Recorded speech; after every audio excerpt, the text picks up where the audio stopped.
मेरे सभी दोस्तों को मेरा प्रणाम। मेरे YouTube परिवार को मेरी तरफ से छठ महापर्व की बहुत सारी शुभकामनाएं।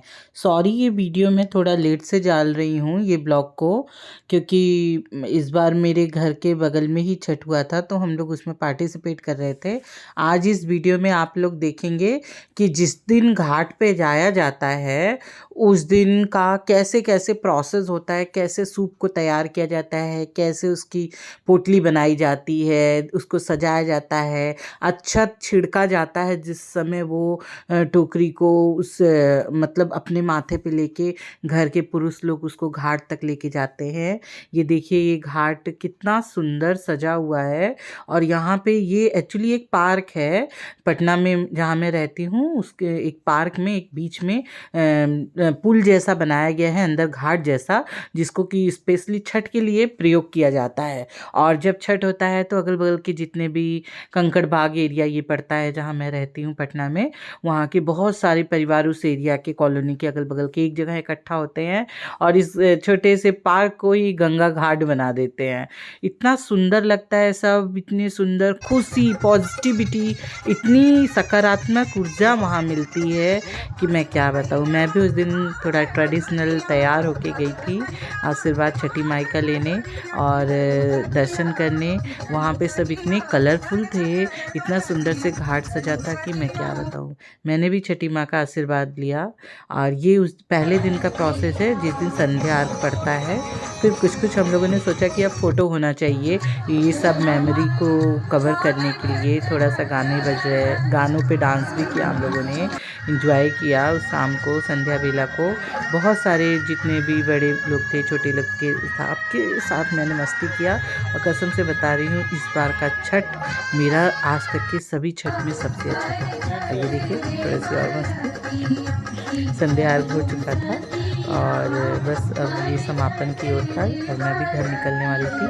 अब नेक्स्ट जो आगे है ये है सुबह का जो सूरज भगवान उगते सूरज के प्रणाम किया जाता है, अर्घ दिया जाता है। ये सुबह का हम लोग करीब 4:30 बजे से गए थे। ये देखिए सारे व्रती किस तरीके से पानी में उतर के पूरी तपस्या करते हैं, इतना लंबा व्रत रहते हैं और उसके बाद पानी में इकट्ठा होके सूरज भगवान के उदय होने का, आदित्य भगवान के उदय होने का इंतज़ार करते हैं। और उनके साथ उनके परिवार वाले, उनके रिश्तेदार सब लोग आते हैं। ये सारा जो दौरा तैयार हुआ था वो दूसरे दिन भी आया है। देखिए, मैं भी लाइन में लगी हूँ कि आज सुबह का अर्घ मैं भी दूँ। ये देखिए लोटा है मेरे हाथ में, उसमें दूध है गाय का। और जो व्रती होते हैं वो सूप लेके या थाल लेके, जो भी उनका रहता है, पानी में उसको 5 बार चक्कर लगाते हैं। और जब जब सूरज देव के सामने वो आते हैं तो उस टाइम अर्घ दिया जाता है। और ये अर्घ उस टाइम हम लोगों ने दिया, सभी लोग ने मिलके। और कहा जाता है कि मतलब जितना भी लोग अर्घ देते हैं बहुत अच्छा माना जाता है। और व्रती क्योंकि इतना लंबा फास्टिंग रहता है, वो बॉडी से काफ़ी कमज़ोर हो जाते हैं, तो उनको सपोर्ट के लिए कोई ना कोई परिवार का ही, जो कि निराजल तो नहीं लेकिन फलाहार रहते हैं, व्रत रहते हैं, वो उनका सपोर्ट के लिए वहाँ पे उतरे रहते हैं और उनको चक्कर लगाने में, फेरा लगाने में मदद करते हैं पकड़ के, क्योंकि काफ़ी सामान होता है ना सूप में, तो बहुत भारी हो जाता है। अब देखिए, ये प्रोसेस सुबह का कंप्लीट हो चुका है सूरज भगवान को अर्घ्य देने का। अब उसके बाद सिंदूर टीक रही हैं आंटी, जिनके परिवार के साथ मिल के मैंने इस बार छठ को बहुत गहराई से और बहुत नज़दीक से समझा है।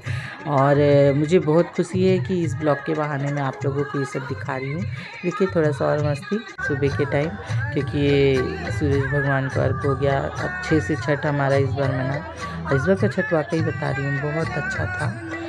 देखिए, थोड़ा सा मस्ती आप लोग भी इस वीडियो के माध्यम से मुझे बहुत सारा प्यार दीजिए और छठी माँ आप लोगों की सबकी मनोकामना को पूर्ण करे। अब घाट में और भी व्रती थे, तो जहाँ जहाँ मैं जा पाई वहाँ पे भी जाके मैंने सिंदूर टिकवाया। कहा जाता है कि ये नाक से सिंदूर पीले रंग का सूरज की लालिमा से लिया जाता है ये कलर, और फिर ये देखिए जो हमारी आंटी थी उनको सब लोग फल वल खिला के उनका व्रत का पारण कराते हुए व्रत तोड़ रहे हैं। अभी वो मतलब इतना लंबा व्रत के बाद वहाँ आपके पास बैठ के थोड़ा पारण करते हैं, पानी पीते हैं और उसी के साथ साथ घर परिवार के सभी लोग हवन में भी अपना पार्टिसिपेट करते हैं। मैंने भी हवन डाला था और उसके बाद फिर ये आज व्रत हुआ। अब हम लोगों को सबको ठेकुआ और जितने भी प्रसाद होते हैं ना वो सब मिलेगा। और ये मतलब मैं क्या बताऊं, इस बार मैंने इतनी नियम को देखा कि जब खाना बनाते हैं तो उसका पानी तक स्टोर करके रखते हैं, कहीं वो कोई जूठा ना कर दे। ये देखिए ये जो एक लेडीज़ है जो व्रती पहन के अर्घ दिलवाते हैं, वो कपड़ा को धुल के झोला में रखा था, तो वो उसको आशीर्वाद के तौर पे लोग आते हैं उस कपड़े से अपना मुंह या अपना बॉडी जहाँ पे उनको प्रणाम करना रहता है करते हैं। अब देखिए अंकल थोड़ा आंटी को मना रहे थे कि लो थोड़ा सा और खा लो, थोड़ा सा और खा लो। आंटी कह रही है नहीं नहीं अब मुझे नहीं खाना है। बहुत अच्छा लग रहा था। बस सब मैं भी हम लोग भी सब जगह से प्रसाद मांगेंगे। अच्छा, मैं आप लोगों को एक बात और बताना चाहती थी कि ये जो हमारे बिहार का महापर्व है ना, ये प्रकृति से सीधे सीधे और पंच तत्व से जिनसे हमारा शरीर बना है उनसे जुड़ा है। गंगा जी से, जैसे कि गंगा जी से हमें पानी मिलता है, आकाश हमें स्पेस देता है, खुले स्थान पर यानी हवा मिलता है जो जब हम अर्घ देते हैं, अग्नि मिलती है घाट पे जब हम लोग जाते हैं, घाट से हमको पृथ्वी मिलता है। तो जितने भी पंच तत्व है ना, इनसे मिल के ये पूरा छठ जिस टाइम हम अर्घ देते हैं, इन पांचों तत्वों से मिल के हम प्रकृति के उतने ही करीब आ जाते हैं जितना कि हम साल भर शायद उतना गौर ना इन चीज़ों पे फरमा पाएँ। और ये जो पंच तत्व हम जब अर्घ देते हैं तो हमसे जुड़ा रहता है। ये पांचों तत्व मिला के जब हम सूर्य का ध्यान लगाते हैं, साथ ही ये जगह में इतने सारी महिलाएं परिवार एक साथ प्रार्थना करते हैं, तो ये सामुदायिक चेतना को जन्म देता है। और इसके साथ हम छठे तत्व की ओर बढ़ते हैं, सूर्य से ये जो स्थूल से सूक्ष्म की ओर बढ़ते हैं, उसी को हम लोग छठी माँ के रूप में मानते हैं। और एक मतलब पुराण के हिसाब से हम लोग जानते हैं कि छठी माँ कार्तिकेय जी की धर्मपत्नी हैं और उनसे आशीर्वाद मिलता है। और एक बात और भी है मशहूर कि बिहार में जो कर्ण थे, महान कर्ण, जो जिनकी ये राजभूमि रही है अंग प्रदेश, पुराणों में अंग प्रदेश के नाम से इसको जाना जाता है, बिहार के कुछ भागलपुर एरिया और ये सब क्षेत्र को। तो जो सूर्य भगवान का उपासक थे और हमेशा सूर्य भगवान की पूजा अर्चना करते थे, गंगा नदी के घाट पे वो हमेशा पूजा अर्चना करते थे, तो वो भी इस टाइम अपने समय में ये महापर्व को मनाया करते थे। यह पर्व व्रती सभी व्रतों में कठोर है, अनुशासन के साथ है। व्रती जो होते हैं कंबल पे सोते हैं, निर्जला रहते हैं, किसी भी मतलब गद्दे को थोड़ा वो अशुद्ध माना जाता है, इस वजह से परिवार के सभी लोग एक साथ आते हैं। खाने पीने हर एक चीज़ का नियम कानून को बहुत ध्यान से रखा जाता है, जो कि मैंने इस बार समझा। मैंने सोचा इस वीडियो के माध्यम से आप सभी लोगों को भी ये बताया जाए कि ये पर्व कितना कठिन है, पारंपरिक तरीके से तैयार होता है, इसमें सब कुछ चूल्हे पे ये सब पे तैयार किया जाता है।